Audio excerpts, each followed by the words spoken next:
Welcome to NTD News Today. Here are today's top stories. Oral arguments begin in a D.C. court on former President Trump's federal election case.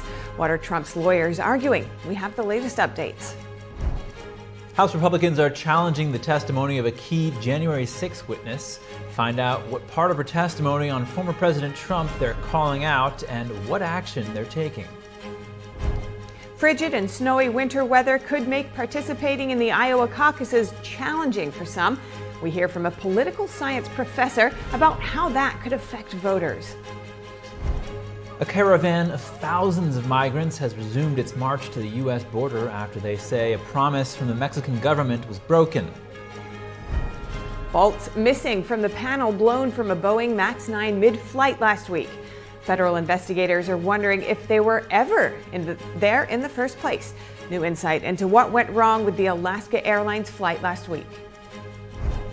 And Shen Yun Performing Arts wraps up their shows in San Francisco. Find out more about the show theatergoers describe as very powerful.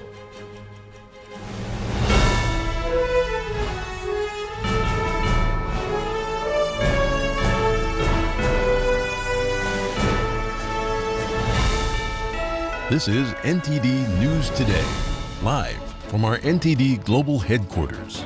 Here are Stephania Cox and Chris Beers. Former President Trump appearing in a Washington, D.C. courtroom today. A three-judge panel is hearing arguments about whether Trump is immune from prosecution for actions he took after the 2020 election. Trump entered the courtroom just before the oral arguments began. His lawyers argued that the actions mentioned in the indictment were part of Trump's official duties as the president. He said charging a president for his official conduct opens a Pandora's box from which the nation might never recover.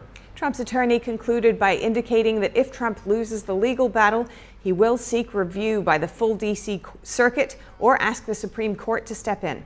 The special counsel team then opened by claiming that the president does not enjoy immunity after leaving office. This is the second major appeal of the DOJ's prosecution of Trump in D.C. The former president faces 4 felony charges in the federal election case brought by special counsel Jack Smith. Those include conspiring to defraud the United States and to obstruct an official proceeding. Trump has pleaded not guilty. The judge presiding over Trump's federal election case was apparently the latest victim of a swatting incident. That's when a fake 911 call is made, sending emergency crews and possibly SWAT teams to someone's address. Police responded Sunday to an emergency call claiming a shooting occurred at Judge Tanya Chutkan's D.C. residence. Investigating officers found an unidentified person there who said she was not injured and no one was in the home. Officers found nothing at the location. This is just the latest in a rash of swatting incidents against politicians like Representative Marjorie Taylor Greene and Maine's Secretary of State Shen Yun. There have also been incidents involving celebrities like Tom Cruise and Miley Cyrus. A surprise filing accuses the Fulton County DA and a special prosecutor of having an improper relationship. The two are handling former President Trump's Georgia election trial. The accusation comes from co-defendant Michael Roman, who seeks to have his indictment dismissed. The document alleges a romantic relationship between Willis and prosecutor Nathan Wade, who is a private attorney. It says Willis contracted Wade without the required approval by the county. The 127-page filing also alleges the pair profited significantly from this prosecution at the expense of taxpayers. The filing says Wade and the DA took lavish vacations, and he paid for them using the Fulton County funds his law firm received. The DA authorizes his compensation, according to the Atlanta Journal-Constitution. A spokesperson for Willis told ABC News their office will respond to the allegations through appropriate court filings. House Republicans sent a letter yesterday to Cassidy Hutchinson, a key witness for the January 6 committee. The letter asks Hutchinson to save and share all records and materials she has about the events on January 6. Congressman Barry Loudermilk wants Hutchinson to provide a House committee with any documents, messages, or electronic information that may be connected to her statements about January 6th. Loudermilk wrote on X that Cassidy Hutchinson's substantial changes to her testimony are inconsistent with previous statements she's made publicly and to the former J6 Select Committee. The congressman specifically cited Hutchinson's June 2022 testimony. He says she testified that former President Trump attempted to grab the steering wheel from a Secret Service employee driving the vehicle and lunged at another. But Loudermilk says she did not mention this interaction in her previous 3 transcribed interviews in February, March, and May 2022. Was accountability upheld in Dr. Anthony Fauci's testimony yesterday? The House Select Committee on the Coronavirus Pandemic heard him answer questions for 7 hours in a closed-door hearing. For analysis of the proceedings, we are joined by civil rights lawyer and fellow at the Brownstone Institute, Bobby Ann Cox. She's best known for her legal victory against New York Governor Kathy Hochul's controversial quarantine camps. Thank you so much for joining us, Bobby Ann. What did we learn from Dr. Fauci's testimony yesterday? Yes, well, apparently, according to the chairman of the subcommittee, who's leading the investigation and the questioning, Anthony Fauci was not, his memory was not working very well. Apparently, he said he didn't recall over 100 times in that 6-hour interview. But what they did get out of him was that he was admitting that he does oversee did oversee and sign off on all of the grants that the United States government was funding, whether they were within our country or outside our country, but that which would have included the Wuhan lab in China, but that he didn't actually read through all of those proposals before he would sign off on them. So that is a huge problem. That is a huge problem because then we don't know if he was actually approving what was going on. And it makes it seem like he didn't actually know what was going on, whether it was grants that were given out to labs within our country or grants that were given out to labs outside our country. And that is extremely dangerous. And the American people should be very concerned about that. It says what kind of oversight is the head of a very important national organization, an agency within our government, that they don't know what's going on inside their own walls. It's very concerning. Bobby Ann, did he explain why he didn't review them? To my knowledge, that was not asked. The problem is that this hearing yesterday and again today is going on behind closed doors. So the public, there are no TV cameras. The public is not seeing this live. We are relying on what is coming out in reports afterwards from the members of the committee. As I understand it, yesterday, Dr. Fauci would not talk to reporters either on his way in or on his way out. And so the information we are getting as to what questions were asked and what his answers were are all coming from the members of the subcommittee.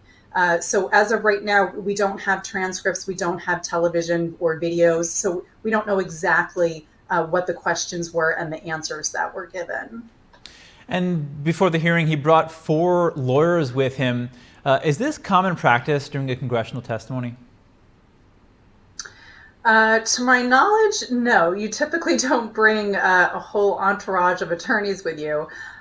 Certainly, it shows, in my mind, it shows that he is concerned about something he might say to incriminate himself, get himself into some further trouble. So, it is not something you typically see, that somebody who was a former government employee running one of our major agencies goes into a hearing with, a handful of attorneys around him. It also, when you're being questioned like that and you have all these attorneys around you, it does damper the things that you're saying. And it also, they might stop you point blank from answering a question altogether. Yeah. So it is a little concerning that he felt that he needed to have a handful of attorneys with him to go in and speak to this subcommittee. Now, what was missing, in your opinion, from yesterday's hearing that you'd like addressed in day 2? Yeah, so I feel like yesterday's hearing really focused on whether or not Dr. Fauci knew what these grants that he was handing out or signing off on were covering, and the Wuhan lab leak and all of this. I would really like to see today some questions going on about his policies regarding masks.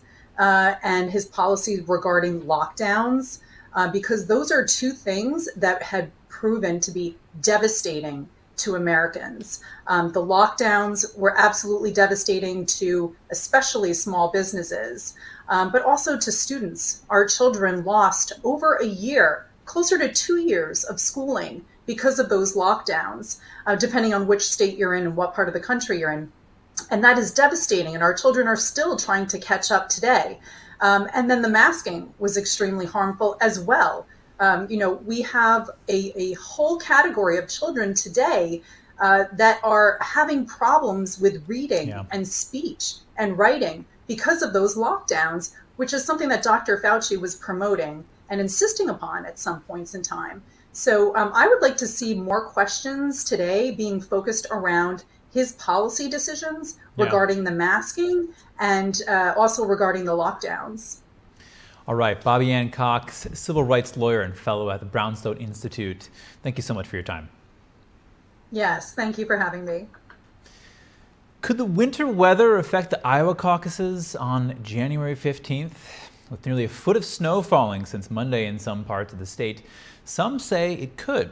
Iowa State University professor Max Shelley discusses that possible scenario. Rural areas might have to go 10 miles or more to a neighboring town, and some people don't live in a town to begin with, so they're really isolated. So for them it's a lot more difficult. A blizzard there pretty much means you're marooned for a couple of days. The threatening weather has already affected campaigning for Iowa's January 15th precinct caucuses. The snow is expected to be followed by frigid temperatures that could fall below zero by caucus day next week. It forced former President Trump's campaign to cancel multiple appearances by Arkansas Governor Sarah Huckabee Sanders and her father, former Arkansas Governor Mike Huckabee. The pair were scheduled to court Iowa voters on Trump's behalf yesterday. A top Democrat says removing former President Donald Trump from state primary ballots is a bad move. Congressman Dean Phillips is a Democratic presidential candidate. He says voters should judge President Trump, not the courts. And I think it's better for our country, all of you, all of us on this stage and elsewhere, to mobilize to defeat him. That's why I'm running for president. Because right now, Joe Biden is a risk to democracy because he is knowingly going into an election in which his approval numbers and his poll numbers make it almost impossible for him to win. Dean says he's very concerned about America's future if Trump is removed from the ballot. He believes violence will follow. The Minnesota congressman was referring to the recent agreement by the Supreme Court to review the argument that President Trump is not eligible to run for president again. That argument claims he violated the Constitution by allegedly inciting an insurrection to block the 2020 election. The Democratic Party has a plan to win control of the U.S. House in November. The aim is to spend at least $35 million to mobilize racial minorities, including Latino, Black, and Asian American voters. Democrats made the announcement today, as reported by NBC. The initiative is named Power the People. The letters in the word power stand for persuade, organize, welcome, educate, and reach. Democrats have traditionally received strong support from minority communities, but the GOP has made inroads in recent elections, particularly in Latino and Asian American communities. Some recent polls also indicate declining enthusiasm among Black voters for President Biden's campaign. An election date is set to fill former House Speaker Kevin McCarthy's House seat. California Governor Gavin Newsom yesterday set a March 19th special election date for McCarthy's vacated spot. If no candidate wins a majority vote, the top two vote-getters will advance to a May 21st matchup to fill the seat. The solidly Republican 20th Congressional District is anchored in Bakersfield, California. The seat is expected to stay in GOP hands. McCarthy announced in early December that he would step down 2 months after his historic ouster as House Speaker. McCarthy is the only speaker in history to be voted out of the job. Coming up, millions of Americans may lose internet access or face higher internet prices as early as April. And the man who attacked a Las Vegas judge last week was back in court. He faced sentencing from the very judge he assaulted. More in just a moment here on NTD News Today.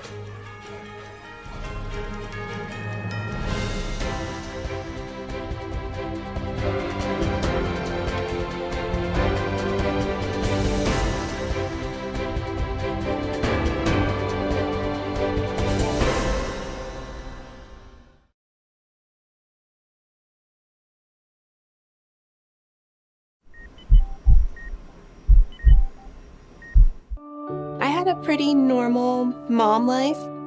Everything was pretty good, and it was a very happy life. And we just had a new baby. And then all of a sudden, within a day or two, she's on life support and fighting for her life. And I knew something was pretty wrong. A little less than a week after I came home, I couldn't breathe. That's when we decided to go to the hospital.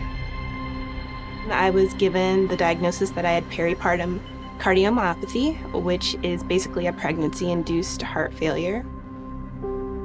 They told me my only chance was a heart transplant. And the American Heart Association helped make that possible. Their research helped save me. This could not happen without monthly donations from friends like you. Your sustained support helps fund life-saving research that leads to medical breakthroughs, like those that gave Jen a second chance at life. Heart disease is the #1 killer in America, and we urgently need your help to save lives. Go to helpheart.org or call now to become a monthly donor today. Your donation of only $19 a month, just 63 cents a day, will make a difference through prevention, early detection, treatments, and cures that help save lives. I am very thankful for the American Heart Association. I'm grateful for just every day that I get with my children. Please go to helpheart.org or call now with your donation of just $19 a month. Join our community of monthly donors, and you'll get this limited edition t-shirt you could wear to show you're helping save lives. One simple act today can save your life or the life of a loved one. So please, call or go to helpheart.org now to help save lives.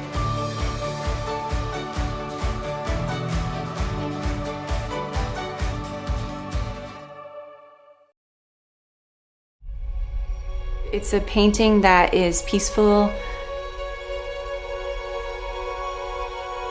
There's a lot of beauty in it. And you forget about whatever you might be worried about.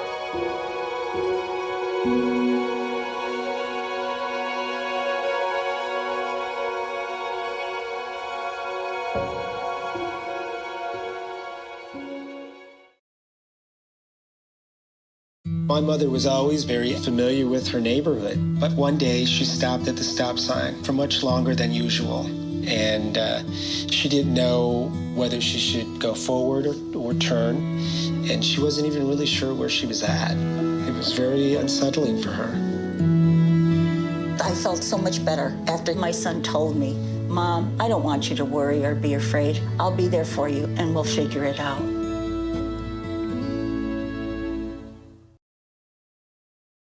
I'm Don Ma in New York City, and we are NTD News.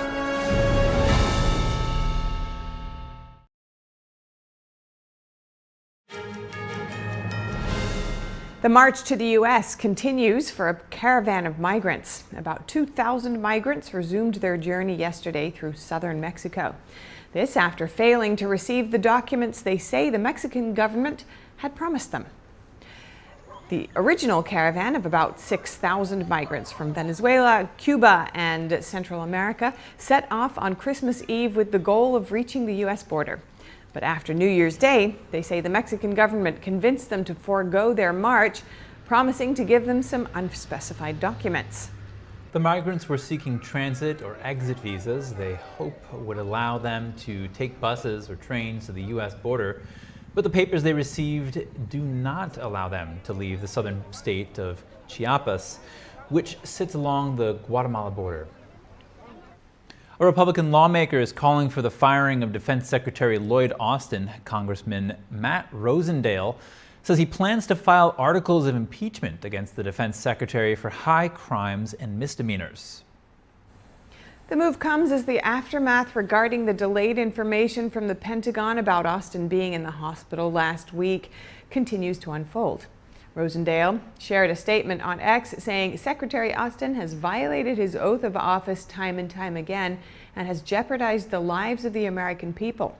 Rosendale brought up occasions where he feels Austin endangered Americans. He mentioned the Chinese spy balloon incident, the withdrawal from Afghanistan, and allowing what he called unvetted migrants to flow into the U.S. Presidential candidate Nikki Haley also weighed in on the controversy surrounding Defense Secretary Lloyd Austin during a Fox News town hall in Iowa.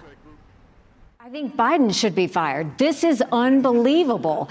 First, I have a problem with the fact that Biden's not talking to his Secretary of Defense every single day anyway. Secondly, is there not enough connection that he didn't even know he was put in the hospital?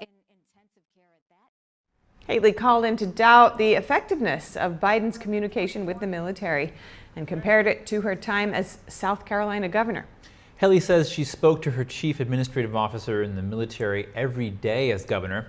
The presidential candidate also listed a bunch of recent crises that could have affected U.S. security. She mentioned the wars in Israel and Ukraine, as well as North Korea testing a missile that can reach the United States. Haley said that China is also doing things the U.S. needs to pay attention to. Regarding Austin's reporting delay, National Security Council spokesman John Kirby said he doesn't expect there to be any consequences. Kirby said yesterday there are no plans to fire Austin from his job and added that the defense secretary has been demonstrating leadership. Austin said Saturday that he understood media concerns about transparency and committed to doing better in the future. Secretary of State Antony Blinken is in Israel today to discuss the next phase of the war. The top diplomat met with Prime Minister Netanyahu and his war cabinet to talk about Israel's efforts to protect and aid civilians in Gaza. Blinken said he was coming to Israel with promises from 4 Arab nations and Turkey to help in rebuilding Gaza after the war, but the nations want to see an end to the fighting and steps towards the creation of a Palestinian state alongside Israel. U.S. officials have called for the Palestinian Authority to govern Gaza after the war. Israeli leaders reject that idea, but haven't put up a concrete plan yet. Blinken is also trying to prevent an all-out war between Israel and the Iran-backed terrorist group Hezbollah in Lebanon. America's worst ally. That's what Anders Corr, who is principal at Corr Analytics, calls the country of Turkey. Secretary of State Antony Blinken just made Turkey his first stop on the current trip to the Middle East. I spoke with Corr about his claim that the role Turkey plays in the Middle East, in the current Middle East conflict. Anders Corr, thank you for joining us again. How does Turkey fit into the complex mix of characters entangled in the Israel-Hamas war? Turkey, unfortunately, hosts a Hamas office in Turkey. Turkey allows Hamas to operate openly in Turkey, despite the fact that it's a recognized terrorist group in the United States and Europe. So in terms of the Israel-Gaza war, Turkey's very, very unhelpful. And Turkey arrested 33 individuals with links to Israeli intelligence just recently. Can you talk about that? Israel is looking to capture, kill Hamas leaders wherever they are in the world, which I believe is the right thing to do. Hamas is a terrorist organization.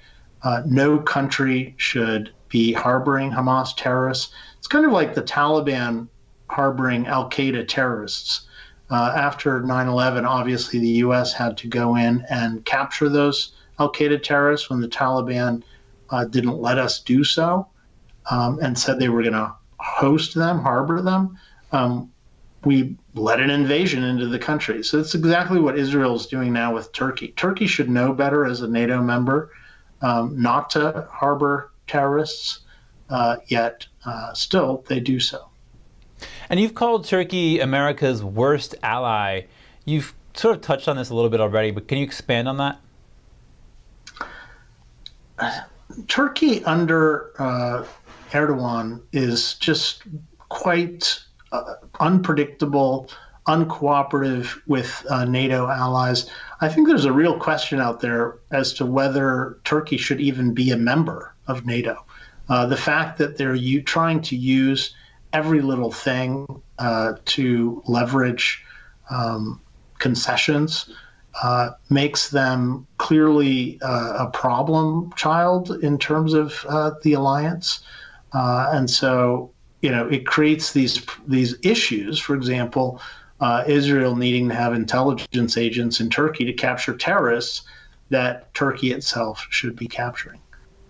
Now, despite all this that we're talking about, the U.S. still sends Turkey millions of dollars worth of weapons. Why does the U.S. continue the support?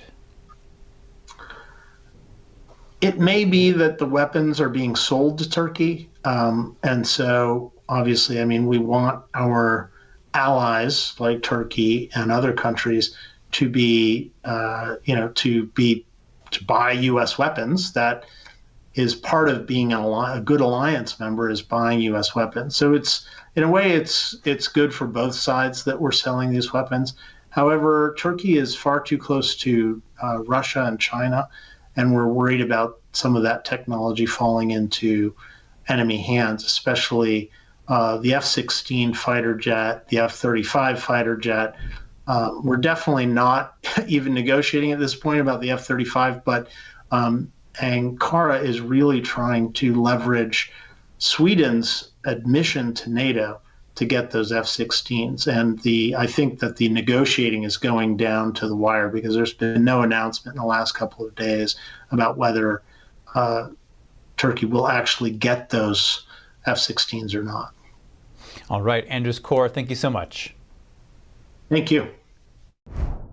Boeing's 737 MAX problems just got a little worse after the blowout of part of a plane's fuselage during a flight last week. Regulators grounded over 170 MAX 9 planes after a gaping hole appeared in the side of an Alaska Airlines plane Friday night. The panel that came off is known as a door plug. It's used to replace an emergency exit to add more seats. Alaska Airlines is now facing some scrutiny for its decision to keep the plane in operation despite cabin system warnings in the days leading up to the incident. Both United and Alaska found loose bolts on multiple aircraft on multiple grounded MAX 9s in preliminary investigations. Federal investigators say they're still looking for 4 bolts. NTD's Jeremy Sandberg has more on the findings. Federal investigators are gaining new insight into how a door panel came loose before flying off an Alaska Airlines jetliner Friday night.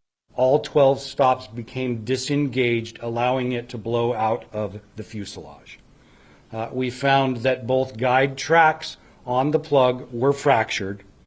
The National Transportation Safety Board, or NTSB, says they still haven't found 4 bolts that secure the panel, or if they were even there in the first place. That restrain it from its vertical movement, and we have not yet determined if they existed there. That will be determined when we take the plug to our lab in Washington, D.C. The nation's top accident investigator says warning lights were triggered on 3 flights before the blowout, including each of the 2 days before its first flight. NTSB Chair Jennifer Homendy says maintenance crews cleared the Alaska Airlines flight to fly after checks, but that Alaska decided not to use it on an ocean route to Hawaii in case the warning light reappeared. None of the 170 passengers or 6 crew members were injured, but passengers described confusion and chaos with a 2-by-4-foot hole suddenly in the side of the plane just minutes into the flight. One says she heard a loud boom, followed by wind and oxygen masks dropping. At first she said it wasn't clear how close disaster was, until a teenager jumped into the seat beside her, shirtless and scratched. I didn't know why he didn't have a shirt on, because his shirt got sucked off of his body when the panel blew out. It was too loud to talk, so they communicated by text. She says the boy told her he was okay and thanked her for her kindness. The NTSB said the lost door plug was found Sunday near Portland in the backyard of a home. Authorities asked residents to keep a lookout for any evidence. I thought, oh my goodness, people have been looking for this all weekend, and it looks like it's in my backyard. High school physics teacher Bob Sarr says the 7 agents that came to pick up the panel were amazed it was intact. He believes his trees broke its fall. And in my physics A class, we've just finished talking about impulse and momentum. The trees acted like an airbag. Only 7 seats were unoccupied on the flight, including 2 closest to the blown-out hole. The FAA grounded all MAX 9s operated by Alaska and United Airlines for inspection after the blowout. The FAA approved inspection and repair guidelines for MAX 9 plugs on Monday, which could streamline the roughly 170 grounded planes' return to service. Indonesia temporarily grounded 3 Boeing 737 MAX 9s operated by Lion Air in response. The planes use an emergency exit instead of a door plug. A Lion Air MAX plane crashed in Indonesia in 2018, killing all 190 people on board. An Ethiopian Airlines MAX 8 crashed in 2019, killing 157 people. Boeing shares dropped over 6% Monday. Jeremy Sandberg, NTD News. And a driver is in custody after a vehicle crashed into a gate at the White House complex yesterday evening. The Secret Service is investigating the incident. No one was hurt in the crash. Roads in the area were initially closed to traffic in response to the incident. The White House did not immediately respond to a request for comment. President Biden was not at the White House. He was en route from South Carolina to Texas at the time. A Delaware man was charged last month with drunk driving after he accidentally crashed his vehicle into President Biden's motorcade. Fire officials suspect a gas leak was the cause of a blast at a Texas hotel in Fort Worth. NTD's Daniel Monahan has more on yesterday's explosion, which injured 21 people. The explosion at the Sandman Signature Hotel blew out windows and littered downtown streets with large sections of debris from the building. Officials say one of the injured people is in critical condition. The blast flung doors and entire sections of wall onto the road in front of the 20-story hotel. Fort Worth Fire Department rescue crews found several people trapped in the basement. More than 24 rooms were occupied at the hotel when the blast took place. Authorities say a restaurant in the building had been under construction, but it was not definitive that is where the blast occurred. The Sandman Signature Hotel is in a busy area of downtown, about 1 block from the Fort Worth Convention Center. According to its website, the hotel has 245 rooms and was built in 1920 as the Wagoner Building, named after cattle rancher and oilman William Thomas Wagoner. Daniel Monahan, NTD News. Deobra Redden, the convicted felon who attacked a Las Vegas judge last week, appeared back in court on Monday. The judge he had attacked sentenced him to 19 to 48 months in prison for his previous case. The judge said she was not changing or modifying the sentence she was imposing when she was attacked.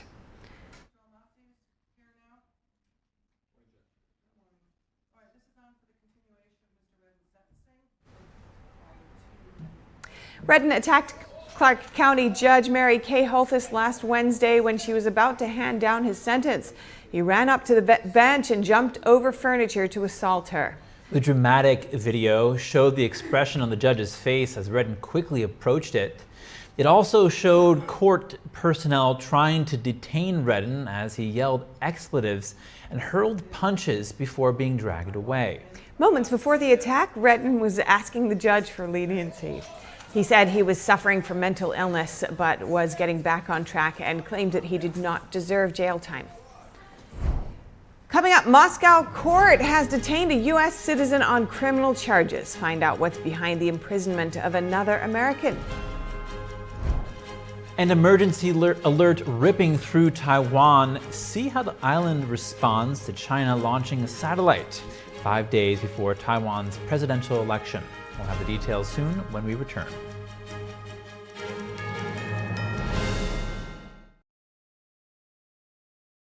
First time I came in here was Monday, and today is Thursday. I've had 2 surgeries and am doing fantastic. I'm still in shock that I can walk. That's all within 4 days. In 4th grade, I was diagnosed with scoliosis. I had 70 and 60-degree curvatures. Went to Shriners Hospital in LA. It's been fused ever since. I noticed a lot of pain going down my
Are you ready to help your family get prepared for the unexpected? Everyone in? Here we go! Ladybug and Cat Noir know how important it is to be ready. Because you never know when Hawkmoth is going to strike, or a disaster will hit.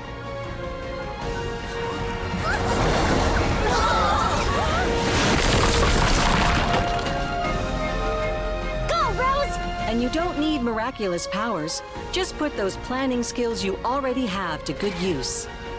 Know who to call, decide on a safe meeting location, and create an emergency preparedness kit. Make a plan that will help you and your family be ready when emergencies happen.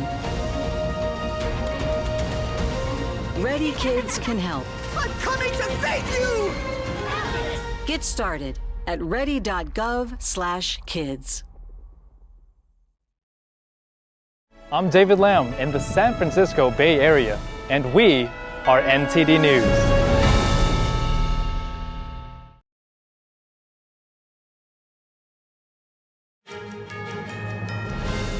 A new rule for the U.S. gig economy. The Biden administration plans to announce the rule as soon as this week. It will make it harder for companies to classify workers as independent contractors instead of employees. Joining us live to discuss is NTD business host Don Ma. Tell us more about this rule, Don.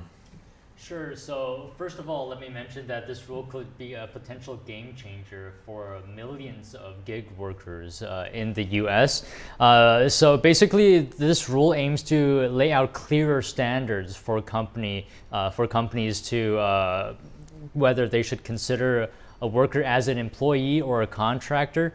Now, currently, companies can classify workers as contractors simply if they work or handle their own profits and losses or have control over their own work. Now, the proposed Biden administration rule aims to tighten these criteria. So under the new rule, there are a number of things to consider, and one of them is the duration of employment. So that means, is the position going to a worker temporary or ongoing? Are you, for example, just hiring somebody for a couple of weeks for a holiday season, shopping rush, or because somebody else is on vacation?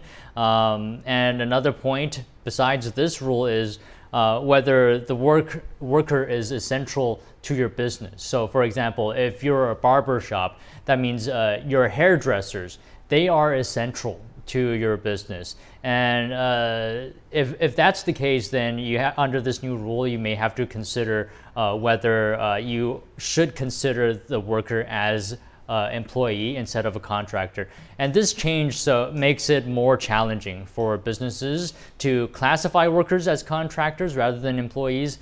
And the point of doing this from the Biden administration's perspective is that, when you can classify someone as a contractor, that means you don't have to pay them minimum wage, and you don't have to give them other benefits that come along with being an employee. So this is what the administration wants to get rid of with this rule. But it's worth pointing out that companies are legally required to pay into Social Security, Medicare, and unemployment for workers designated as employees, but they don't have to if the worker is a contractor. So then what are the pros and cons here? Right. A range of industries will be affected by this rule, and getting the most attention, to no surprise, is app-based services that heavily rely on contract workers. So for example, Uber, Lyft, you have similar services like DoorDash as well. And the Labor Department has previously said that misclassifying workers as independent contractors denies these workers protections under federal labor standards, and it could lead to wage theft and potentially allow certain employers to gain an unfair advantage over other businesses. So these are all the things that the rule aims to tackle, which is a good thing, right? But there's also a downside to this, which is a classification to employees could essentially throw some businesses and their business model completely upside down. Not to mention that the rule will likely decrease flexibility for some workers, resulting in lost opportunities potentially to earn money. Because right now, a contractor status lets companies like Uber offer a lot of flexibility and choice to their workers. Sometimes workers can actually accept other gigs from other competing companies. So if you're a Uber driver, you can actually accept work from Lyft as well, and they can work on their own schedule. And other than that, let me just point out a few more.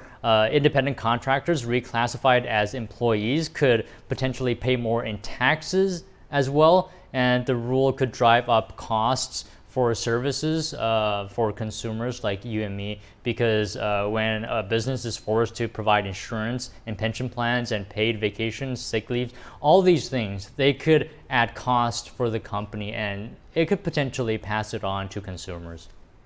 What other business news do you have for us, Don? Sure, just a quick update on millions of Americans losing potentially internet access or facing potentially higher rates as early as April. This could be the case if Congress does not act quickly to approve more funding for the Affordable Connectivity Program. Now, this program gives qualified low-income households a monthly discount on internet, and nearly 23 million households nationwide currently use the benefit. The FCC chairwoman wrote to U.S. lawmakers on Monday saying that participating internet providers may soon cut off service to households when existing funding for the program runs out. All right, thank you, Don. Thank you. And a U.S. citizen is detained in Moscow on drug-related charges. That's according to an official statement released by a Moscow court today. Russian authorities accuse Robert Woodland of preparing to get involved in illegal drug trafficking. A Moscow court said the man will be held for 2 months as a preventive measure. The pro-Kremlin paper said Woodland is a U.S. citizen of Russian origin, adopted by U.S. scientists. There have been several high-profile detentions of U.S. citizens recently. This includes Wall Street Journal reporter Evan Gershkovich, who the U.S. considers wrongfully detained. As the war with Russia drags on, Ukraine is looking at possible changes to its army mobilization rules to enable Kyiv to call up more fighters and get tougher on draft evasion. Let's take a look at what the proposals involve. Ukraine declared martial law in February 2022 when Russia invaded and began mobilizing civilians into the army. There was an influx of volunteer fighters at the start, but the numbers have since dwindled. Last month, President Volodymyr Zelensky said the military had proposed mobilizing up to 500,000 more people. This is a very serious number, and I said that I need more arguments to support this idea. This is a question about people, about justice, about defense capabilities, and a financial question. To beef up reserves, the proposed bill suggests lowering the mobilization age for combat duty from 27 to 25. It's also sparked controversy with tough penalties on draft dodgers. They could face restrictions on property transactions and be banned from traveling abroad or driving. They could also be denied loans and state services.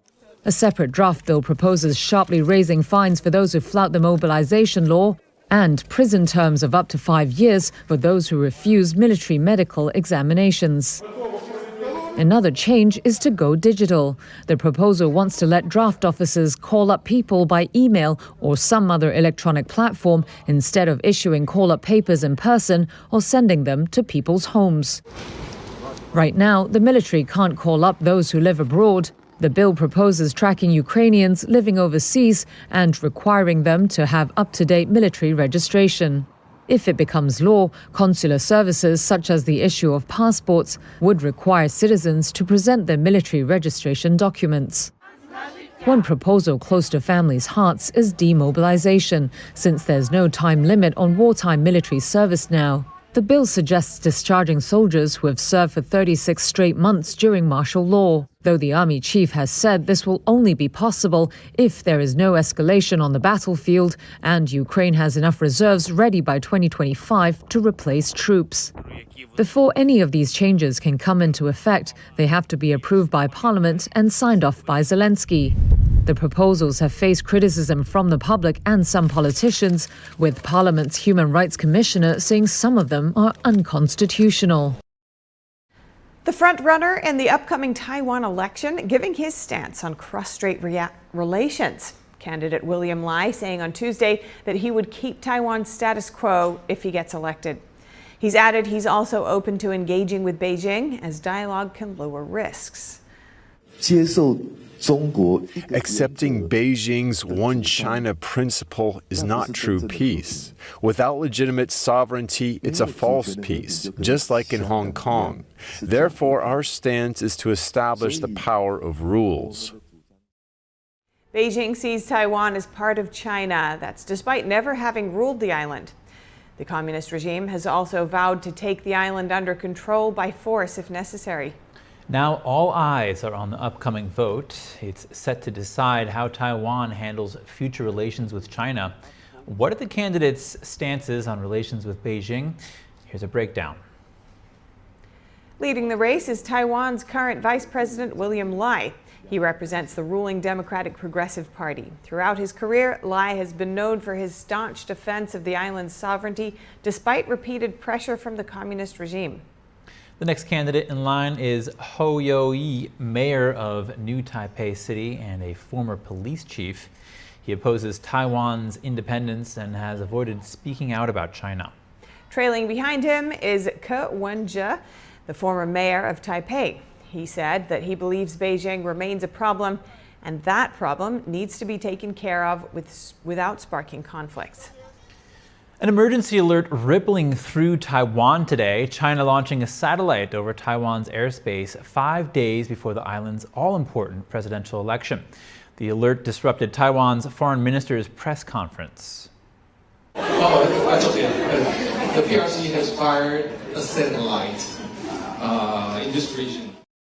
Beijing has been ramping up pressure on Taiwan. 2 weeks before the election, Chinese leader Xi Jinping vowed to reunify the island.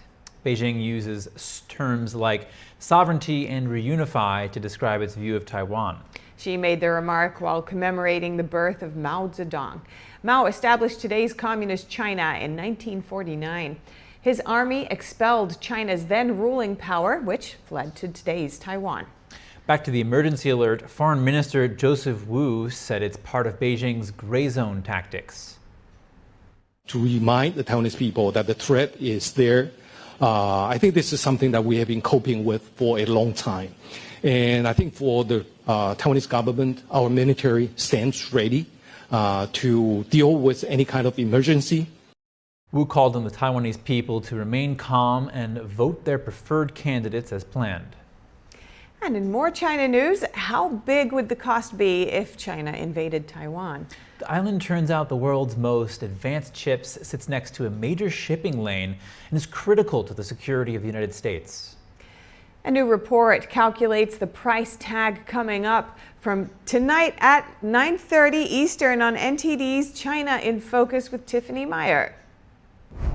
Coming up, a new museum opens in Melbourne, Australia after 10 years of work.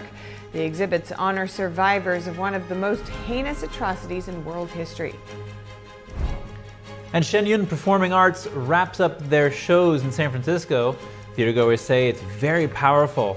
Find out more after the break.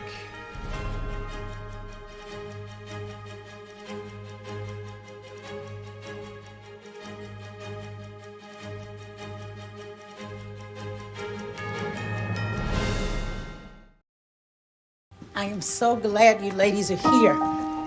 You each have your own rooms. Thank you. Get settled in. I'll call you for dinner.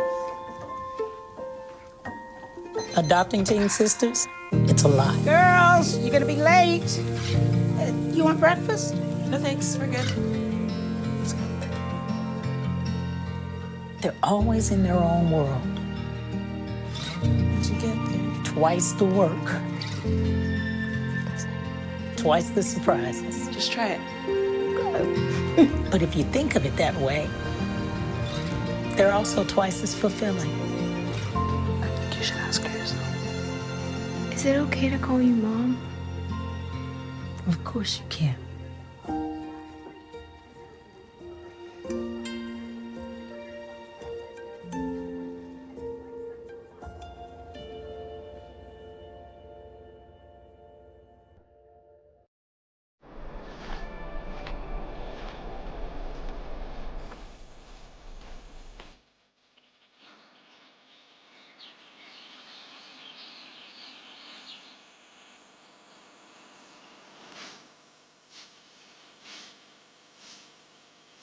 One in 5 children worldwide are faced with the reality of living without food. No family dinners, no special treats, no full bellies. All around the world, parents are struggling to feed their children. Toddlers are suffering from acute malnutrition, which stunts their growth. Kids are forced to drop out of school so they can help support their families. COVID, conflict, inflation, and climate have ignited the worst famine in our lifetime. And we're fed up. Fed up with the fact that hunger robs children of their childhood. Fed up with the lack of progress. Fed up with the injustice. Help us brighten the lives of children all over the world by visiting getfedupnow.org. For as little as $10 a month, you can join Save the Children as we support children and families in desperate need of our help. Now is the time to get fed up and give back. When you join the cause, your $10 monthly donation can help communities in need of life-saving treatments and nutrients. Prevent children from dropping out of school. Support our work with communities and governments to help children go from short-term surviving to long-term thriving. And now, thanks to special government grants, every dollar you give before December 31st can multiply up to 10 times the impact. That means more food, water, medicine, and help for kids around the world. You'll also receive a free tote bag to share your support for children in need. Childhood without food is unimaginable. Get fed up. Call us now or visit getfedupnow.org today.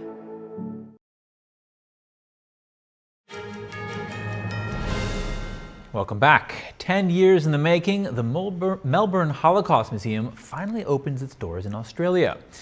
The exhibits honor survivors of one of the most heinous atrocities in world history. NTD's Andrew Thomas has the details on the new institution and the lessons still relevant today. This is the Melbourne Holocaust Museum. Thanks to survivors like 99-year-old Abram Goldberg, the world will never forget. He still remembers his mother's last words in 1944 at the Auschwitz concentration camp. Abram, you should do everything humanly possible to survive. And when you will survive, wherever you will find yourself, you should tell the world and the people of the world what actually happened to us. Visitors can read and see 1,300 survivor testimonies and 12,000 historical artifacts. Various exhibits depict Jewish life before the war started. This is what I dedicated my life, and I'm sure my mother will be proud. The museum then takes visitors through the horrors of Nazi Germany and the Holocaust. The exhibition ends with the post-war survivors' tales of triumph. It's an overwhelming feeling of pride in what we've been able to achieve to carry these survivor stories forward.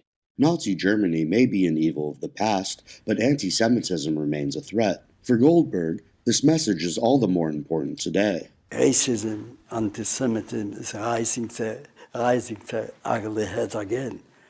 And I'm still fighting, and it's the last day of my life. Goldberg shares what keeps him going, despite the horrors he lived through. Not every day in your life is going to be a sunny day. There will be days what will be overcast. But always remember, after an overcast day, the sun will always shine again. And this was my motto after the war. These exhibitions provide a picture of the past. The lessons learned here will ensure that future generations understand the meaning of never again. Andrew Thomas, NTD News. And next up, Shen Yun, the world's premier classical Chinese dance company, brings a lost culture to life through art. Here's a look at what theatergoers said about the show.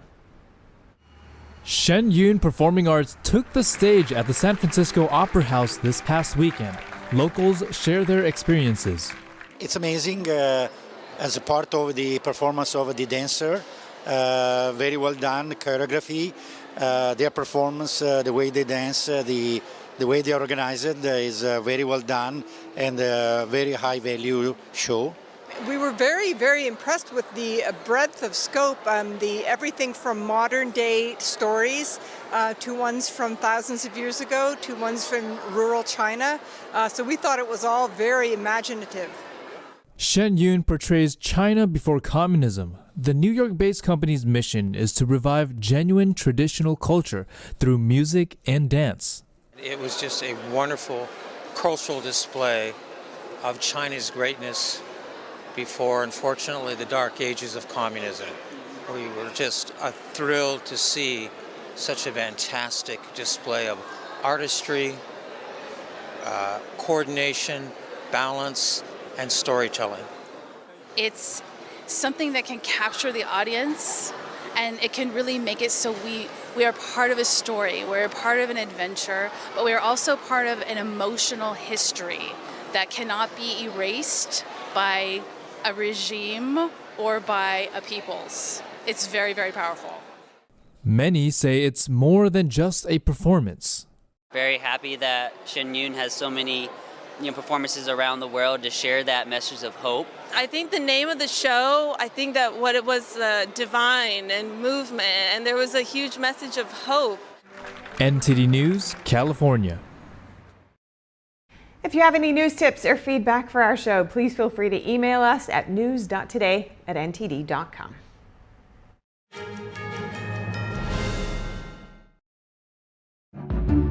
Over 13 million Americans were affected by identity theft in 2022, and the threats go way beyond just credit card fraud. Today's identity thieves can use your information in ways that are easy to miss by just monitoring accounts and credit, like opening loans, transferring home titles, even committing crimes. Someone got my social security number, made a driver's license, and it was used for criminal activity. You can do so much with a social security number that I didn't know could happen. They drained my bank account. It was terrifying. You're even more vulnerable than you realize. Your information is exposed through online shopping, banking, even corporate data breaches. No wonder there's a new victim of identity theft every 3 seconds. Only LifeLock alerts you to the widest volume of threats all in one place, like someone trying to use your social security number, open a new loan in your name, or even commit a crime in your name. There was a big yes button and there was a big no button. I clicked, that's not me, and LifeLock took it from there. If you become a victim of identity theft, a dedicated U.S.-based restoration specialist will be assigned to your case and work to fix the issue on your behalf. If something happens, you have somebody fighting for you. All LifeLock members are backed by the LifeLock $1 Million Protection Package, including reimbursement for stolen funds, personal expenses, and coverage for lawyers and experts up to $1 million. It can be dangerously easy to steal your identity. With LifeLock, it's easy to help protect yourself. I will be with LifeLock forever. Join the millions of people already protected by LifeLock. And for a limited time, save 25% on your first year with promo code 25TV. All plans include a 60-day money-back guarantee. Call 800-710-7496 or visit lifelock.com/25TV to save 25% on your first year of identity theft protection. Enroll now. It's just clear as day. The media, whether it's broadcast, cable, or print media, has become extremely biased. And I started looking online for alternative ways to get information. And I saw an ad for a free trial. And I looked at it and I said, Epoch Times. I mean, come on, this is end of days type of stuff. I mean, what are they going to be talking about here? And I said, well, it's a free trial. Let me dig in. Is it giving me both sides? Is it giving me an objective point of view here? I have looked for opportunities to see where they might be biased, and I don't find it. It has given me a level of trust in media that I didn't think I'd ever get back. I love the Epoch Times because it has renewed my faith in the idea that a reliable, responsible, non-biased source of information is available. and I can say that I love it because of that. Welcome to NTD News Today. Here are today's top stories. Oral arguments begin in a D.C. court on former President Trump's federal election case. What are Trump's lawyers arguing? We have the latest updates. House Republicans are challenging the testimony of a key January 6th witness. Find out what part of her testimony on former President Trump they're calling out and what action they're taking. Frigid and snowy winter weather could make participating in the Iowa caucuses challenging for some. We hear from a political science professor about how it could affect voters. The U.S. is making it easier for Chinese migrants to enter the country illegally. An investigative reporter tells us how, citing an internal email from Border Patrol. In college football, Michigan beats Washington for their first title since 1997. NTD's Dave Martin weighs in on the game. The annual CES Tech Show kicks off in Las Vegas. See what the next generation of TVs look like.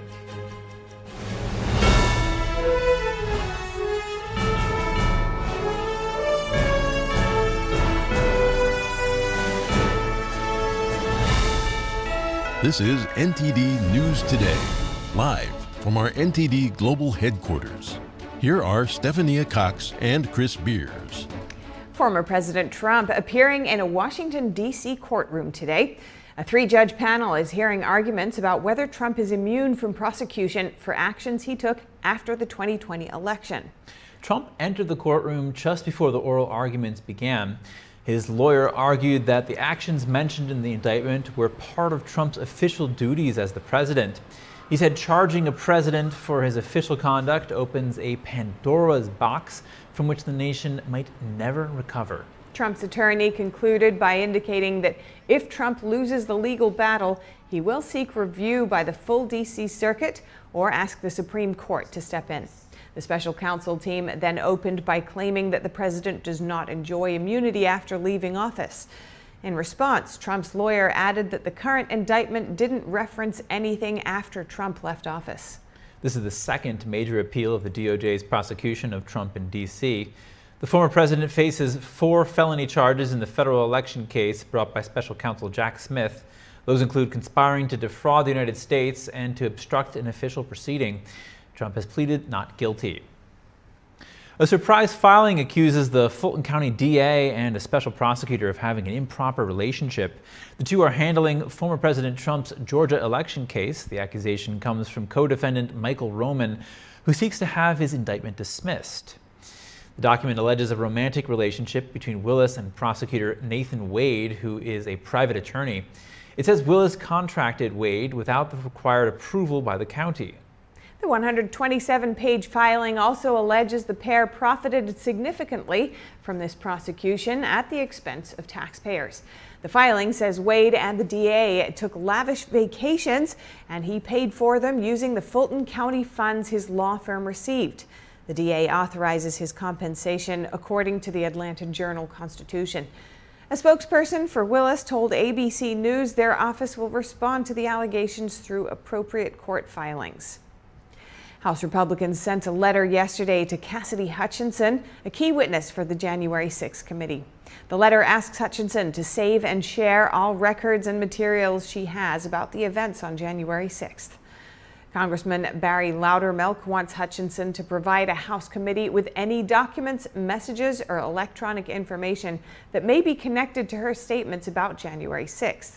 Loudermilk wrote on X that Cassidy Hutchinson's substantial changes to her testimony are inconsistent with previous statements she's made publicly and to the former J6 Select Committee. The congressman specifically cited Hutchinson's June 22nd testimony. He says she testified that former President Trump attempted to grab the steering wheel from a Secret Service employee driving the vehicle and lunged at another.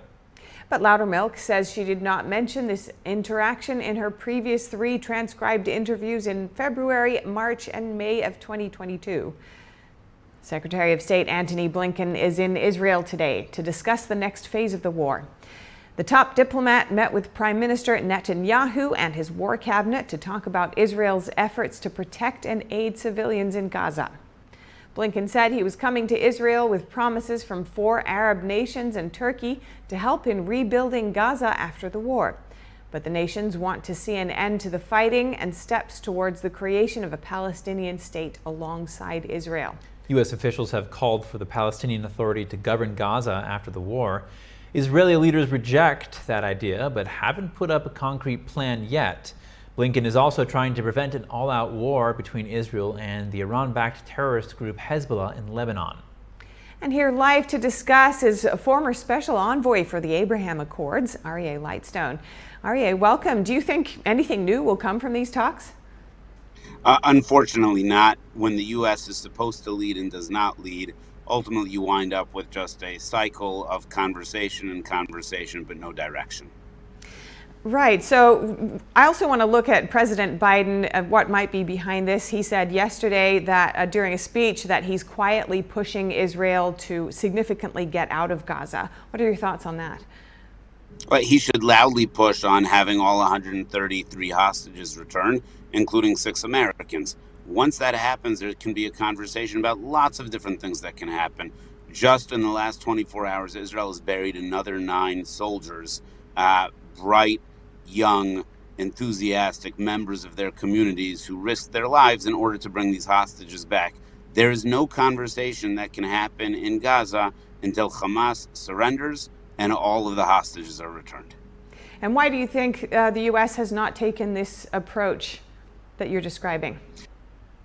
I think it's a little bit mind-boggling. I think there are 2 major issues. Number one, it's an election year, and anything that President Biden can do to try to make sure that this war does not expand, he's going to do.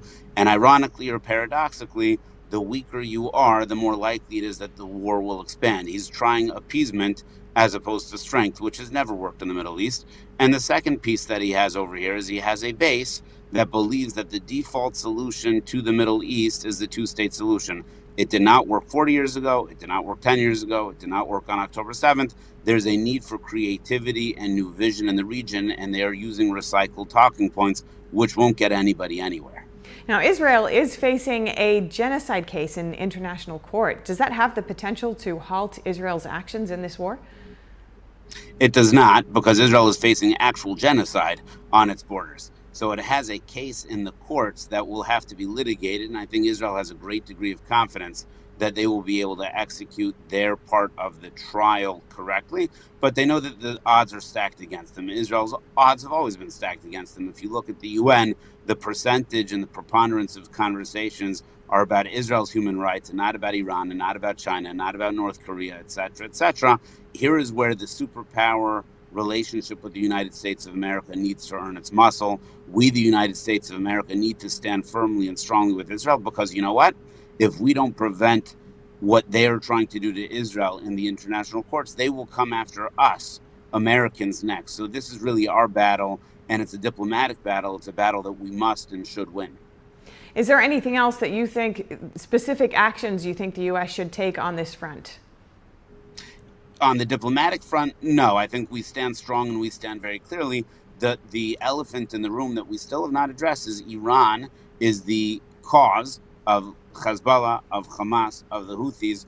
When this happens and we don't respond, the world is waiting to see what should happen. And until and when the United States of America responds forcefully, then everybody else is sort of sitting on the sidelines. It does not at all help that our Secretary of Defense was out of commission for a critical period of time while this was happening. And now the allies' faith in us has to be even more shaken, which is disturbing.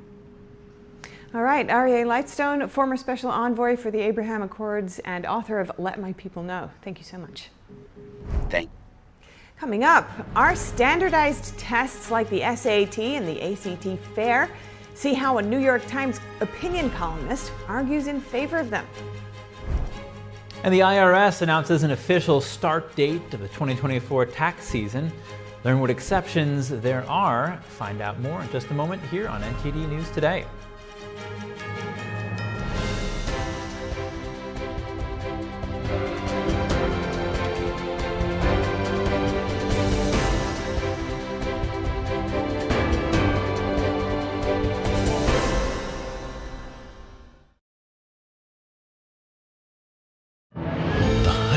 Art is beautiful, breathtaking, timeless,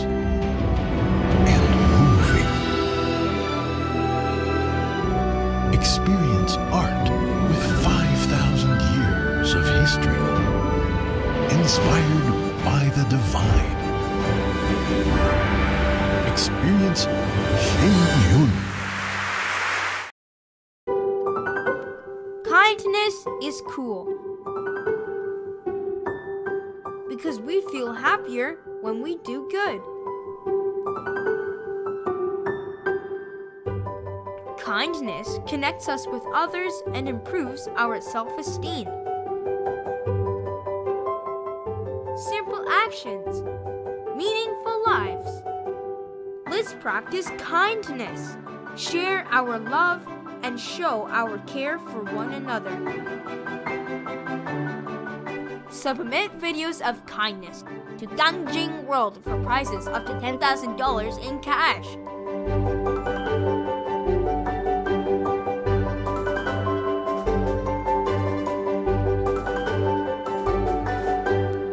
For more information, visit gangjingworld.com.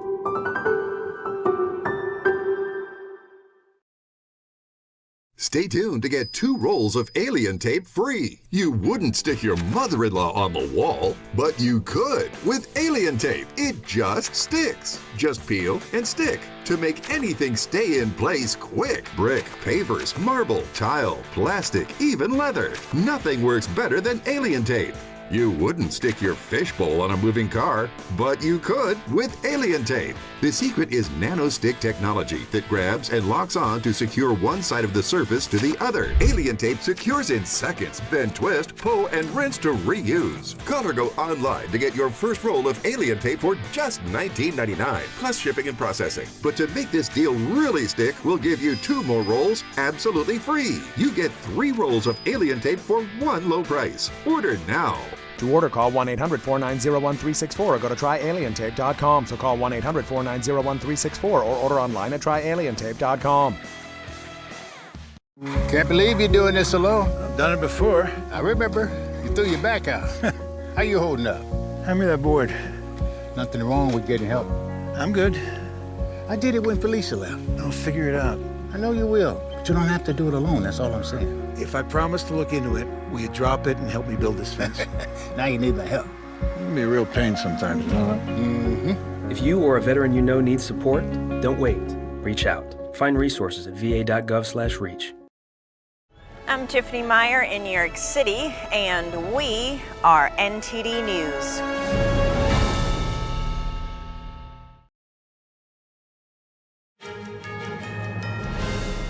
A top Democrat says removing former President Donald Trump from state primary ballots is a bad move. Congressman Dean Phillips is a Democratic presidential candidate. He says voters should judge President Trump, not the courts. And I think it's better for our country, all of you, all of us on this stage and elsewhere, to mobilize to defeat him. That's why I'm running for president. Because right now, Joe Biden is a risk to democracy because he is knowingly going into an election in which his approval numbers and his poll numbers make it almost impossible for him to win. Dean says he's very concerned about America's future if Trump is removed from the ballot. He believes violence will follow.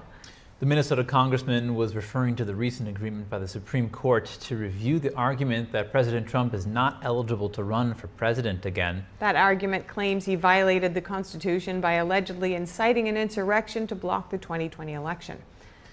The Democratic Party has a plan to win control of the U.S. House in November. The aim is to spend at least $35 million to mobilize racial minorities, including Latino, Black, and Asian American voters. Democrats made the announcement today, as reported by NBC. The initiative is named Power the People. The letters in the word power stand for persuade, organize, welcome, educate, and reach. Democrats have traditionally received strong support from minority communities, but the GOP has made inroads in recent elections, particularly in Latino and Asian American communities. Some recent polls also indicate declining enthusiasm among Black voters for President Biden's campaign. An election date is still to fill former House Speaker Kevin McCarthy's House seat. It's set for an upcoming date. California Governor Gavin Newsom yesterday set a March 19th special election date for McCarthy's vacated spot. If no candidate wins a majority vote, the top 2 vote getters will advance to a May 21st matchup to fill the seat. The solidly Republican 20th Congressional District is anchored in Bakersfield, California. The seat is expected to stay in GOP hands. McCarthy announced in early December that he would step down 2 months after his historic ouster as House Speaker. McCarthy is the only speaker in history to be voted out of the job. And the march to the U.S. continues for a caravan of migrants. About 2,000 migrants resumed their journey yesterday through southern Mexico. This after failing to receive the documents they say the Mexican government promised them.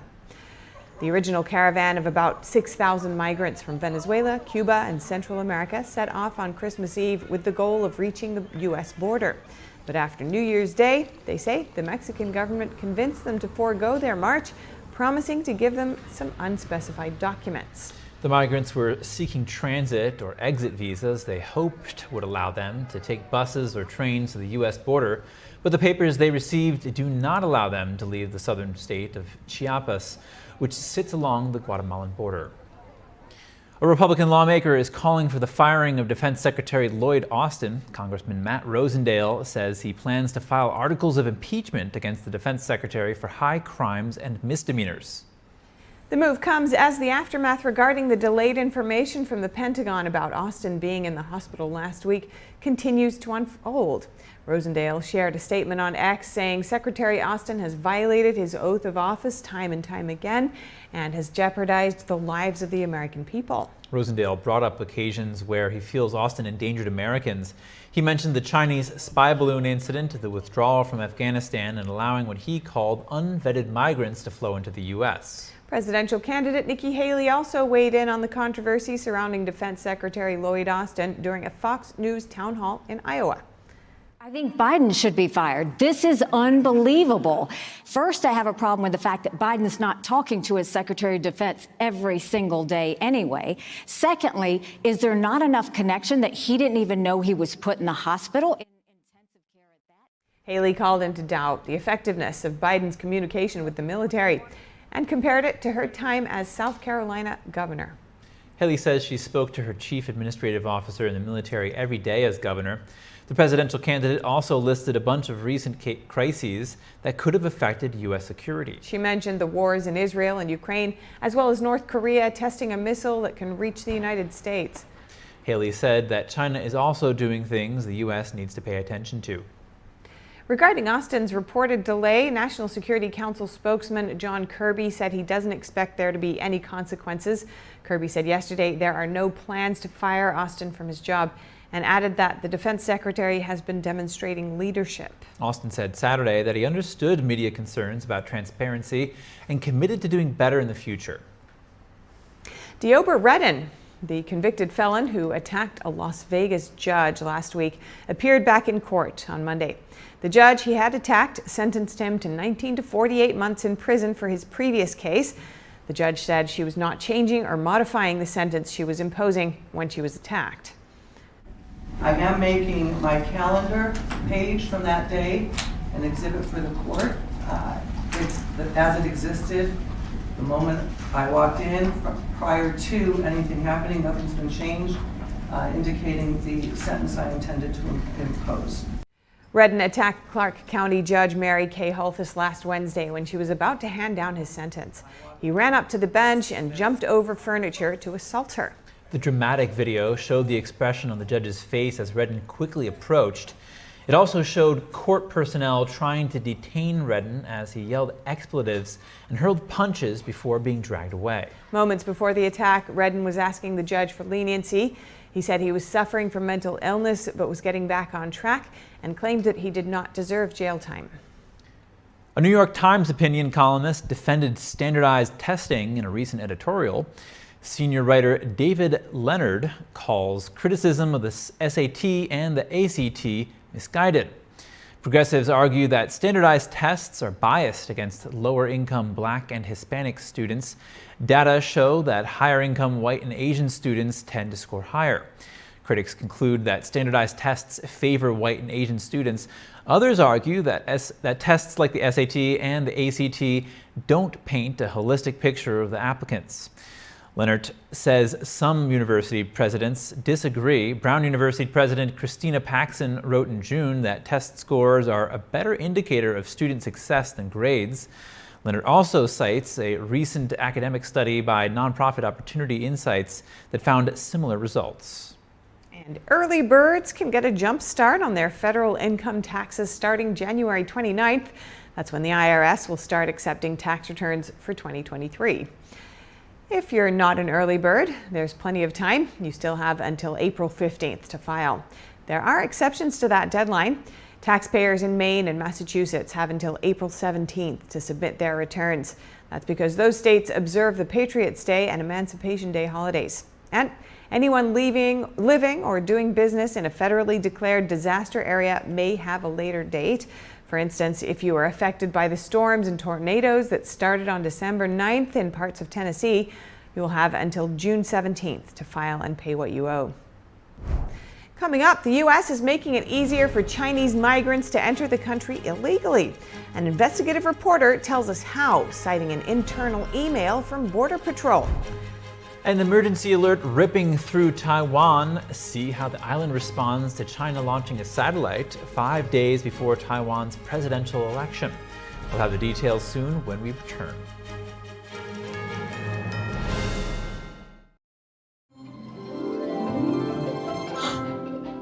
Grandma, it snowed! Can I go play outside? Of course, honey.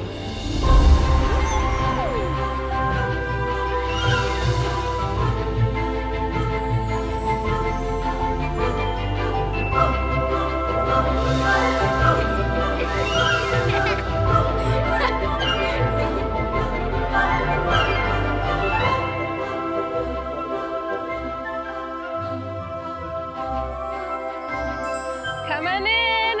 I have hot chocolate.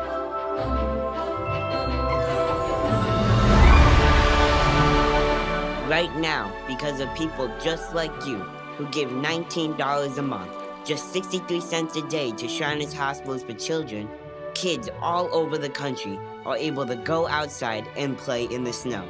Because of your gift, I can make the best snowman ever. And the perfect snow angel. When you call the special number to give your monthly gift, you're creating opportunities for kids like me. With your gift of just $19 a month, we'll send you this adorable Love to the Rescue blanket as a thank you, and a reminder of the hearts you're warming this winter. When you go to loveshriners.org on your phone, tablet, or computer to send your monthly gift, you're sending your love to the rescue. Your gift makes winter fun possible for everyone. Thank you for giving. Thank you for helping kids get to be kids this winter.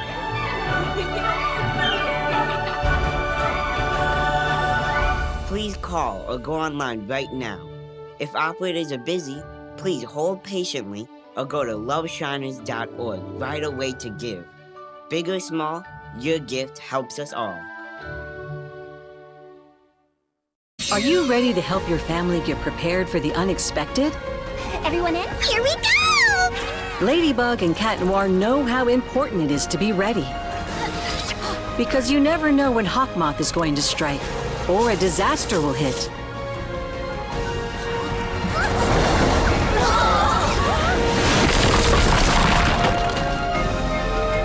Go, Rose! And you don't need miraculous powers. Just put those planning skills you already have to good use. Know who to call, decide on a safe meeting location, and create an emergency preparedness kit. Make a plan that will help you and your family be ready when emergencies happen. Ready Kids can help. I'm coming to save you! Get started at ready.gov/kids. I'm Melina Weisskopf on Capitol Hill, and we are NTD.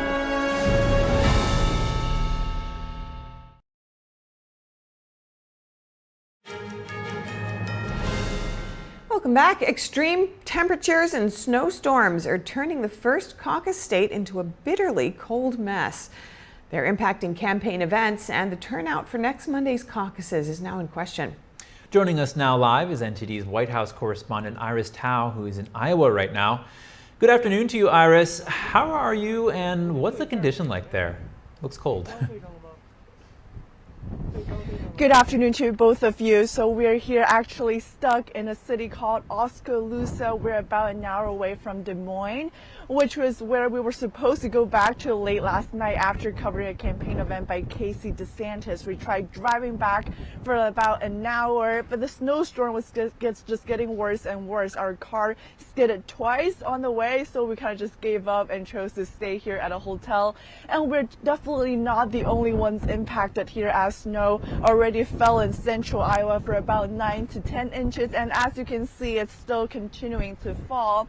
Nikki Haley had to cancel her only campaign event yesterday morning, and Trump's campaign also had to cancel several events by his surrogates, including one tonight, which was supposed to be featuring former acting Attorney General Matt Whitaker. Meanwhile, Vivek Ramaswamy made it to all his campaign events yesterday despite the snow. He posted on X around 3 a.m. this morning saying that they just got back to Des Moines after a 5-hour drive in the snow. Their SUV got stuck in a snow ditch. It had to go out the car and basically push the car out. So that was, you can imagine how bad the snow was. But 3 hours later, despite Ramaswamy promising that he's going to make it to all his 7 campaign events today, 3 hours later at 6 o'clock this morning, he posted again saying that it had to cancel some of them because of the snow, which is impossible to get there safely.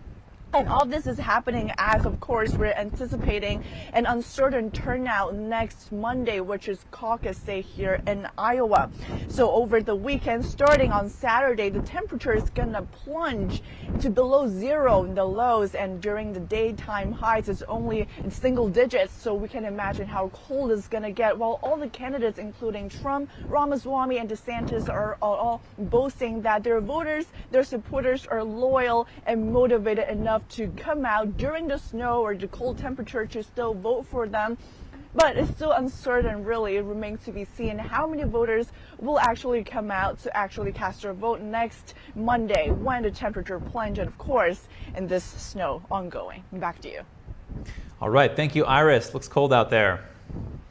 And a tweak in U.S. border policy last year now coming to light. The screening process for illegal Chinese immigrants coming through the southern border was made easier last April. That's according to an internal email obtained by the Daily Caller. Here's what Philip Lenzicki, the investigative reporter who broke the story, had to say.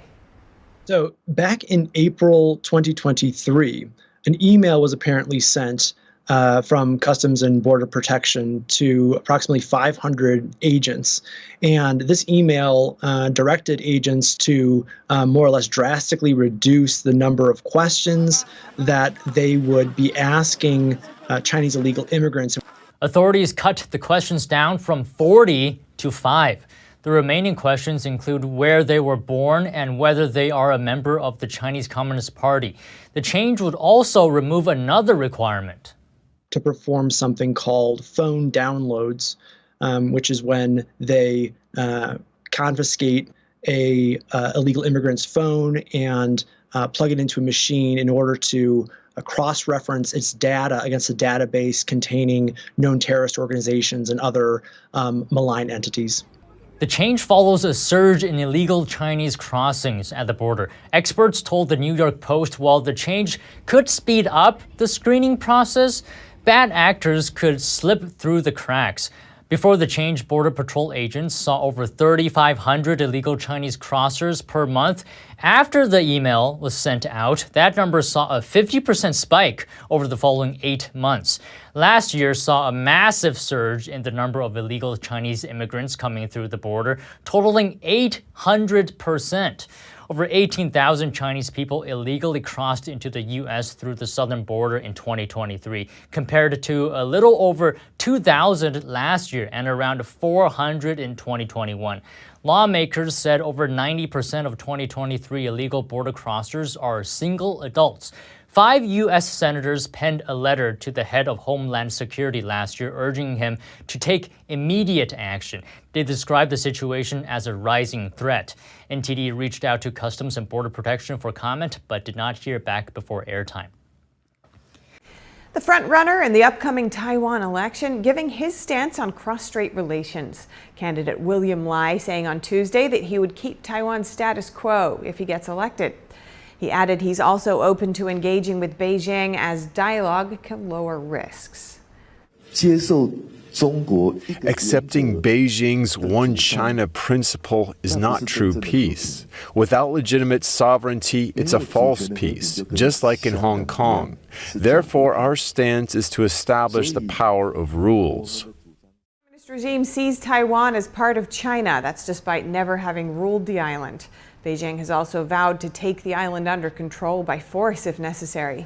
Now, all eyes are on the upcoming vote. It's set to decide how Taiwan handles future relations with China. What are the candidates' stances on relations with Beijing? Here's a breakdown. Leading the race is Taiwan's current vice president, William Lai. He represents the ruling Democratic Progressive Party.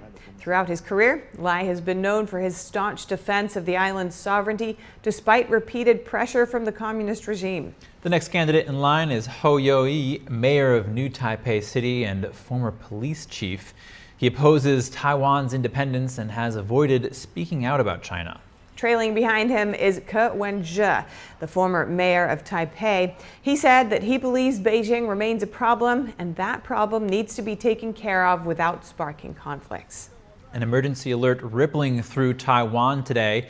China launching a satellite over Taiwan's airspace 5 days before the island's all-important presidential election. The alert disrupted Taiwan's foreign minister's press conference. The PRC has fired a satellite in this region. Beijing has been ramping up pressure on Taiwan. 2 weeks before the election, Chinese leader Xi Jinping vowed to reunify the island. Beijing uses terms like sovereignty and reunify to describe its views of Taiwan. She made the remark while commemorating the birth of Mao Zedong. Mao established today's communist China in 1949. His army expelled China's then ruling power, which fled to today's Taiwan. Back to the emergency alert, Foreign Minister Joseph Wu said it's part of Beijing's gray zone tactics. To remind the Taiwanese people that the threat is there. I think this is something that we have been coping with for a long time.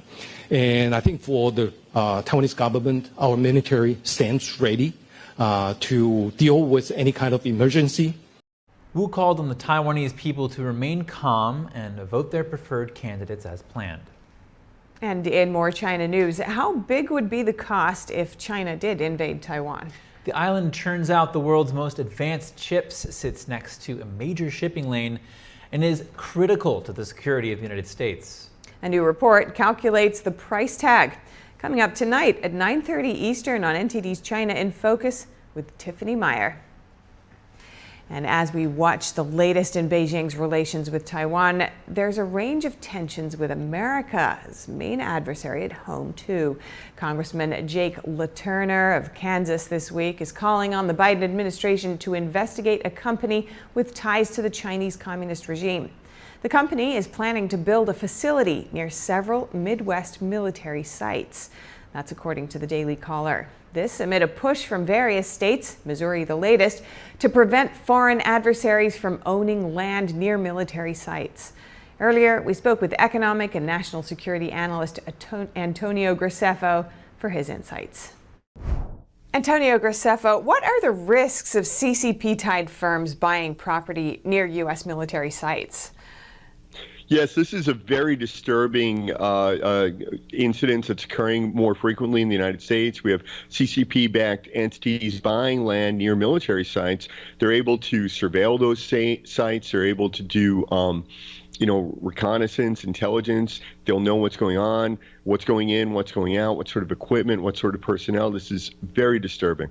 Yeah, and now Missouri's governor has just signed an executive order giving the state the right to limit farmland purchases by foreign adversaries near military sites. more states, as you mentioned, are taking action like this, but do we need more action at the federal level? We absolutely do. I mean, there should not be any foreign ownership allowed, or certainly not from threat countries such as China, Russia, North Korea, and Iran. It just makes absolutely no sense that we're allowing the CCP to buy land near our military bases. And one of the reasons why they're buying farmland is because farms are very large, so it's able to justify buying a large plot of land, and then in the middle of that land there might be some type of a computer facility that's used for surveillance. But because the farm is so large, then it's set far away from the road. It's difficult for law enforcement to see it and that sort of thing. And yeah, this needs to be stopped. And what kind of federal action do you think would be the most effective at countering these threats? Well, I think CFIUS is a good start, that CFIUS should then investigate, and if there's any CCP tie, these companies should not be allowed to purchase land. But I really think it needs to go beyond that, because I just keep saying that under the Chinese national intelligence law, this is so important. Every citizen and every company is obligated to aid the CCP in intelligence gathering. This means that every Chinese entity matches the definition of a foreign agent under the U.S. Foreign Agent Registration Act. This means that these people should not be allowed to buy any land, and their immigration, in other words, their access to the United States, visa issuance, should be restricted. And as mentioned earlier, a Republican lawmaker is now urging the Biden administration to investigate CCP-tied firms building near a sensitive U.S. military site. Do you think there needs to be a broader investigation into the risks? What sort of scope could we be looking at here? Oh, absolutely. This is the other problem with our system, which I'm proud of our system, and I love our checks and balances and our protections of freedoms. But the way that it backfires on us is that they'll do an investigation into this one situation, and then we have to uncover the next situation, and then slowly build an investigation against that situation, and so forth. What we really need is broad, sweeping, blanket restrictions on Chinese purchases of land in the United States. And finally, what do you think is in the way of that, and how can we move past it? Well, the biggest thing that's in the way is that we want to protect freedoms. We in the United States, we always have an idea that we would prefer that 3 criminals go free rather than that we would ever arrest one innocent person. But in the case of foreign nationals, I think that we need to recognize that U.S. citizens have certain rights that we want to protect, but this is not true. We don't owe these rights to foreign governments, particularly governments that mean us harm. So I see no problem with just making a blanket statement, blanket law. Chinese entities cannot buy land in the United States. Full stop. All right, Antonio Graceffo, great to speak with you. Ecuadorian President Daniel Noboa has declared a state of emergency for 60 days. The decision yesterday came after the country's most wanted prisoner disappeared from jail on Sunday. Adolfo Macias, known as Fido, is the leader of the Los Llaneros criminal gang. He disappeared from the prison where he was serving a 34-year sentence. Ecuador's prison agency said incidents occurred on Monday at 6 of the country's overcrowded prisons. The state of emergency is among the first big security tests for Noboa. The young businessman took office in November, promising to crack down on soaring levels of violence. The state of emergency deploys the military onto the streets and into prisons. The declaration also establishes a national nighttime curfew. Coming up, in college football, Michigan is the national championships after beating Washington. NTD's Dave Martin joins us to discuss the game. And the annual CES Tech Show kicks off in Las Vegas. See how the next generation of TVs looks like. More shortly here on NTD News Today.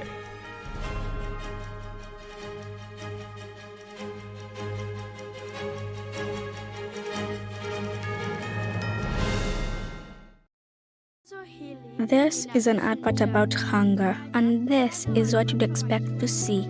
Children starving in places like this. For years, things were getting better. We were beating hunger, and few children died.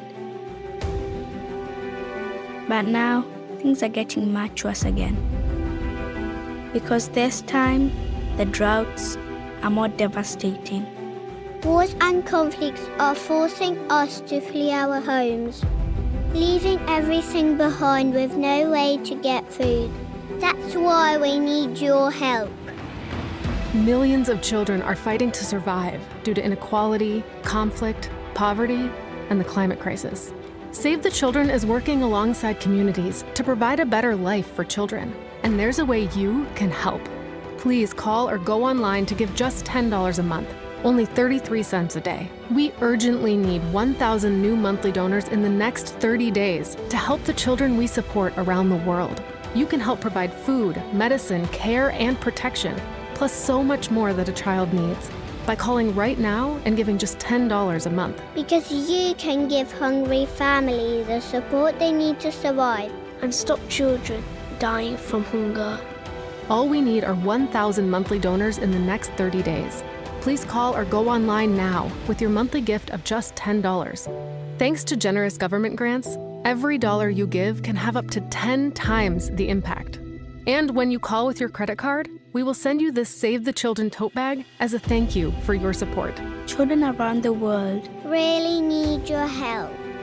Your small monthly donation of just $10 could be the reason a child in crisis survives. Please call or go online to hungerstopsnow.org to help save lives today. Over 13 million Americans were affected by identity theft in 2022. And the threats go way beyond just credit card fraud. Today's identity thieves can open loans, transfer home titles, and even commit crimes in your name. Someone got my social security number, made a driver's license, and was used for criminal activity. Your information is exposed through online shopping, banking, even corporate data breaches. No wonder there's a new victim of identity theft every 3 seconds. Only LifeLock alerts you to the widest volume of threats all in one place. I clicked, "That's not me," and LifeLock took it from there. If you become a victim, a dedicated US-based restoration specialist will work to fix the issue. All LifeLock members are backed by the LifeLock $1 Million Protection Package, including reimbursement for stolen funds. I will be with LifeLock forever. Enrollment takes just minutes. Call now or go online and use promo code GET25 to save 25% on your first year. Enroll now. I'm Kelly Wright in New York City, and we are NTD News.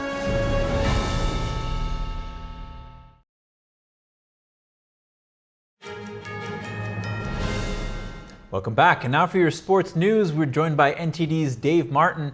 Dave, Michigan won the college football national championship last night. They beat Washington 34-13. That score makes it sound like it was a blowout. Was that the case? No, I didn't think it was so, although it looked like it was going to be early. I mean, Michigan got 3 quick scores off their running plays. I think it was like 17-3 early on. But then Washington kind of stemmed the tide in the second quarter. They got some stops. They made it a game by halftime, really. Somehow by the fourth quarter, it was just a 7-point game. But from there, Michigan kind of blew it open, scoring a couple touchdowns late. And that was pretty much it. You know, unfortunately, it was kind of an ugly game, I would say. Washington's star quarterback, Michael Penix, he uncharacteristically missed some open receivers. All granted, he was under pressure from Michigan's defense constantly and was banged up, I think, too. There were also some dropped passes. Washington really looked out of sync on offense. I think you can blame plenty of that on Michigan's defense. You know, pretty much every team had problems with their defense. Now, Dave, Michigan's sign-stealing scandal this season resulted in a suspension for their head coach, and some think it could taint this title. Do you agree with that? Well, I'm sure it'll be tainted in the minds of some. Because if the allegations are true, it definitely would have benefited their defense, and their defense was really their strong point. On the other hand, the assistant coach that was kind of at the center of this investigation resigned a couple of months ago.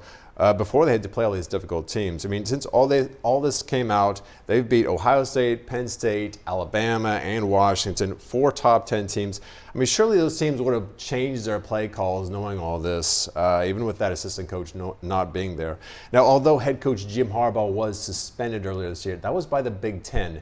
The NCAA's investigation is still ongoing, but since they have all the evidence, I'm sure they would be in best position to decide, you know, whether it's tainted or not and what they'll do about it. So we'll have to see what they come up with. And Dave, Michigan's coach Jim Harbaugh, like you're saying, has been answering questions about his future, like whether he'll leave for an NFL job. But do you think his winning a title would make him want to stay? You know, I go back and forth on this, although I can't think of the last time someone left right after winning a national championship. But Harbaugh has had a number of head coaching jobs, so he does have that reputation. I mean, before this Michigan job, he was in the NFL, led the Niners to a couple division titles, even a Super Bowl appearance in just 4 years. Before that, he was in the college ranks with San Diego and then Stanford, and he was successful at every stop, so I'm sure he gets offers all the time. I will point out, too, that this has been his longest head coaching job, 9 years now at Michigan, and Michigan is his alma mater, so I'm sure there's some pull there. But sometimes I think winning a title makes you feel like you've accomplished your job, kind of, too. In any case, I'm sure NFL teams would gladly take him. I mean, he's one of the best out there. All right, thank you, Dave. Thanks, guys. Thanks, Dave.